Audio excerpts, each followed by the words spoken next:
Let's translate some sentences to Bisaya. Are you ready? Yes. Okay, the first sentence will be Naun sa ka. What's that? Naun sa ka. What does it mean? Nakaan. Oh yeah, correct. Nakaon na ka. What does it mean? Nakaon na ka. What else? Sa pa may muna hinamduman. Muadto ko sa eskwelahan. What did I get? Muadto ko sa eskwelahan. Muadto ko sa eskwelahan. That's right. Next. How about in Bisaya? How about where have you been? Where have you been? Oh, ano sa na sa Bisaya?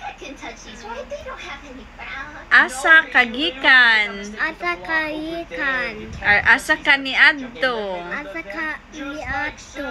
Okay, next. Unsa man yung Do you love me? Do you love me? Do you love me? Unsa man na sa Bisaya?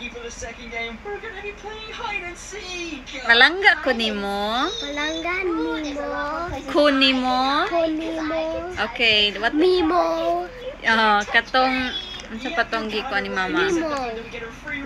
Unsa man sa Bisaya ang what is your name? What is your name? What are your palangan? Ha? Palangan. What is your palangan? Unsa imong pangalan? Unsa imo palangan? Pangalan. Palangan. Pangalan. Palangan. Unsa imong pangalan? Unsa ka imo palangan? Malangan na gyud dapat. What else?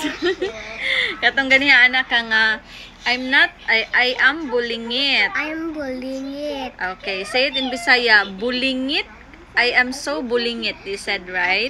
I am so bulingit. Okay, Right? in Bisaya kay bulingit kaayo ko. Bulingit. What is it again? Kaayo ko. Kaayo ko. Bulingit kaayo ko. Bulingit ay kao. Kaayo ko. Kaayo ko. Bulingit kaayo ko. Bulingit what is it? Kaayo ko. Kaayo ka. Last one. Bulingit kaayo ko. Very good. Yes!